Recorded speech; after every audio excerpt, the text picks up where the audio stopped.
Дорогие гости, Dear уважаемые guests, участники форума, distinguished participants of я the рад forum, приветствовать на гостеприимной first of all, казахской земле I would наших like to say to their почетных dear гостей, guests, participants участников of this этого forum, форума.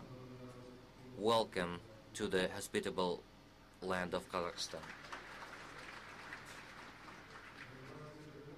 Уже четвертый раз в In нашей the heart столице, of сердце Eurasia, Евразии, in the проходит capital of our Астанинский country, экономический we're форум. hosting the С Astana каждым Economic годом Forum for the число fourth time. участников крупного The этого международного number of мероприятия растет, и к данному participants форуму is growing year проявляется on все year of the больший significant интерес. international event. And we Мировое can see it сообщество from the вошло в interest новое to this десятилетие. forum. In this Текущие тенденции world, говорят о том, что we're мир стоит на starting a пороге new нового decade. этапа в своем Today's развитии.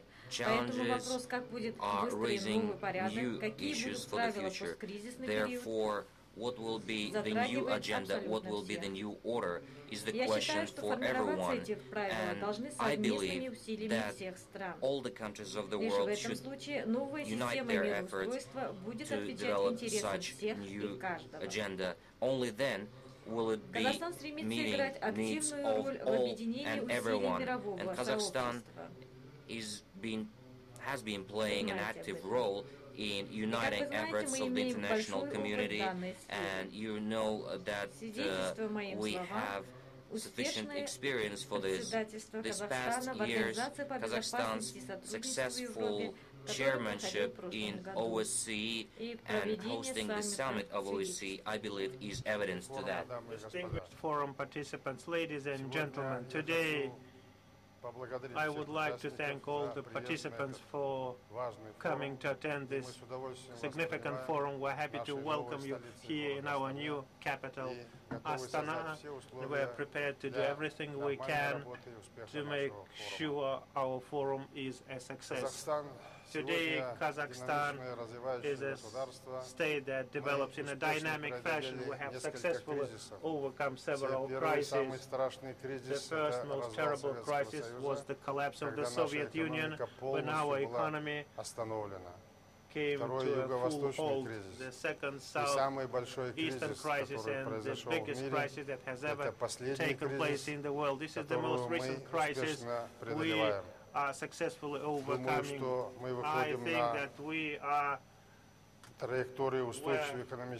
moving towards sustainable economic growth with high growth rates at a level of 7%. In the last 20 years, not only have we managed to build our nation, but as you can see, we have already built a new capital, and took us only 12 years to do that. This is an indicator of the level of Kazakhstan's development and its reliability in the future. Last year, based on our previous successes, we embarked upon implementation of the country's development strategy up to 2020, and the main objective of the post-crisis decade is to switch the economy to a new level.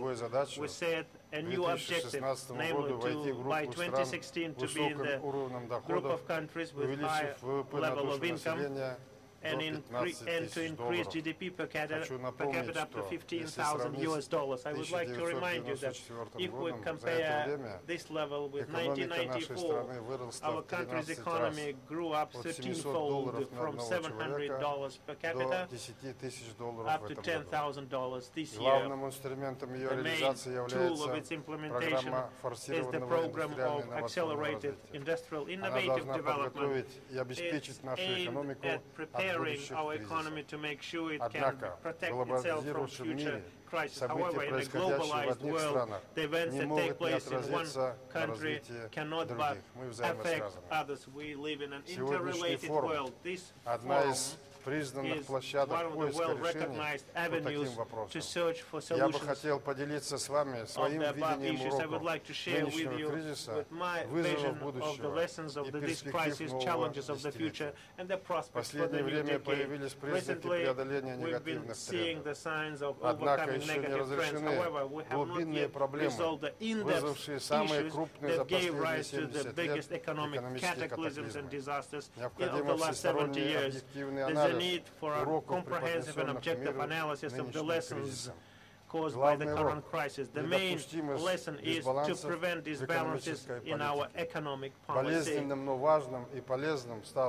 What was painful but very useful and helpful was the compression of the huge and uncontrolled financial market. Another consequence of disbalances, alongside with deficient issues of the global money, was the unbridled and frenzied tapping of commodity markets and other speculative markets. The open capital markets accompanied with unregulated financial sector is a time bomb. It has already blown once all over the world, and potentially it may blow several times again. The second lesson of the crisis is the growing significance of the industrial and innovative policies, specifically for the developing countries. Many countries were involved in the global competition via innovations, new technologies, and creating their own corporate champions. However, today we see the obvious differences between the financial sector and the real economy, and these differences are quite substantial. Just recently, the Forbes magazine published a rating Global 2000. This, in its turn, is an X-ray picture of the world capital, which consists of 2,000 major transnational companies of the world. In total, their revenues amount to 30 billion, their profits amount to 1.5 trillion, and their assets are $125 trillion.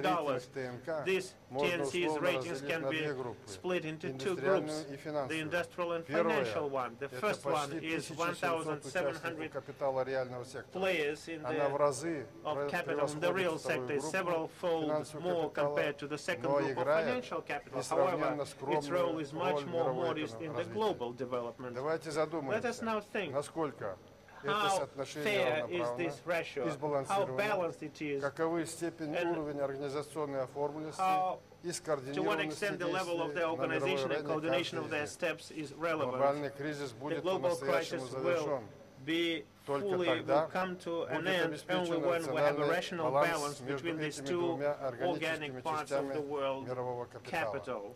The third key lesson is the growing understanding of the need to pursue a coherent social policy.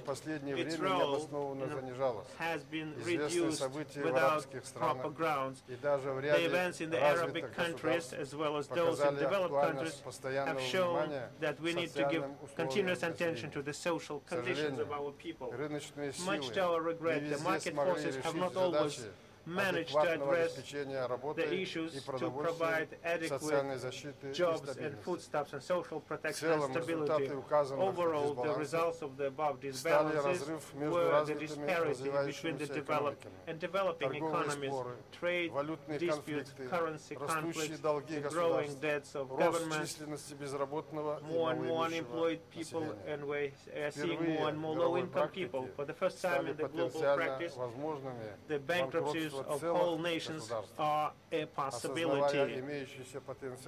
Cognizant of the potential of the crisis phenomena and drawing lessons from the above, we need to start to consider the challenges and prospective objectives for the global economy in the second decade of the 21st century. Today, the global economy is faced with the global challenges in three main sectors. Number one, financial. Number two, industrial innovative. And number three, resource and foodstuffs. The challenges of the financial sector boil down to the deficiencies of the world financial system and its main component, namely the world reserve currency.